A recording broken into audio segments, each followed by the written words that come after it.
இனிய மாலை வணக்கம் அன்பு நண்பர்களே மற்றும் பிரியமான என்னுடைய புலிவருது டாக்கீஸை ரசித்து பார்க்கக்கூடிய அனைத்து மக்களுக்கும். ஒரு மனிதன் என்பவன் எப்படி ஒரு குழந்தை பிறந்தா கொண்டாடுறானோ அதே போல இறப்பையும் கொண்டாட வேண்டும் என்பது என்னுடைய கருத்து. நானெல்லாம் மரணம் என்று என்னை முத்தமிடும் என்று அதற்கான தீர்வை சொல்லும் என்று ரொம்ப ஆர்வத்தோடு ஆவலோடு இந்த பிரபஞ்ச விடுதலைக்காக காத்து கொண்டிருக்கிறேன்.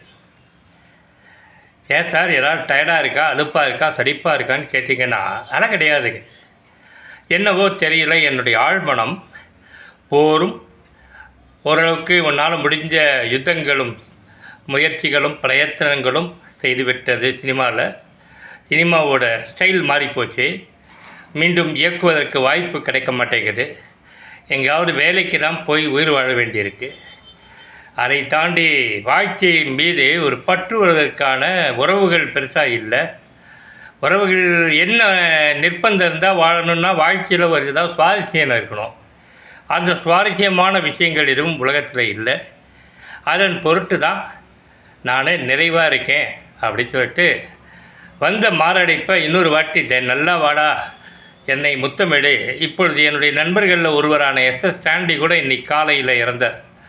இயக்குனர் அவர் புதுக்கோட்டை சரவணெல்லாம். அவரை போல் என்னுடைய நிறைய நண்பர்கள் என் ஏஜில் இருக்கிற வேலுமணிலேருந்து எல்லாருமே டிக்கெட் எடுத்து போயிட்டாங்க. அவர்களைப் போல நானும் இன்றைய நாள் இறுதி நாளாக என் வாழ்வில் இருக்கக்கூடாதா என்று இயங்குகிறேன். சத்தியம் இதுதான். இந்த வீடியோவோட நோக்கமும் அதுதான். ஏனென்றால் இங்கே நிரந்தரமாக தங்கியிருக்க போவது போல் வாழ எனக்கு விருப்பமில்லை. அதற்கு அடுத்தபடி இது விரக்தி மனப்பான்மை சத்தியமாக இல்லை. வாழ்க்கையின் மீது சலிப்பு, அசதி, கோபம் இதன் காரணமாகத்தான் நான் இப்படி பேசுகிறேன்னு யாரும் நினச்சிக்காதீங்க. நிஜமாகவே பரிபூர்ண சந்தோஷத்தோடு பரிபூர்ண ஆத்ம திருப்தியோடு இந்த வீடியோவில் சொல்கிறேன். எனக்கு இன்றைய நாள் இறுதி நாளாக இந்த செவ்வாய்க்கிழமையே இருந்தால் கோடானு கோடி நன்றியாக இறைவனுக்கு தெரிவித்து பிரபஞ்சத்துக்கு தெரிவித்து அவ்வளவு சந்தோஷமாக விடைபெறுவேன். அதிகபட்சம் ஜூன் 5 எனக்கு 62வது பிறந்த நாள் பிறக்க போகுது. அதுக்குள்ளே நான் போயிடணும்னு சொல்லிட்டு தினம் பிரார்த்தனை பண்ணுறேன் பிரபஞ்சத்துக்கிட்ட. எனக்காக நீங்களும் பிரார்த்தனை செய்யணும். மரணத்துக்காக பிரார்த்தனைக்கு உதவி கேட்குறேன்னு நினைக்காதீங்க.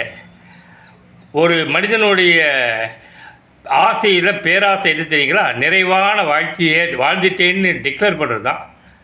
நான் ஜீவன் முக்தி அடைய ஆசைப்படுகிறேன்.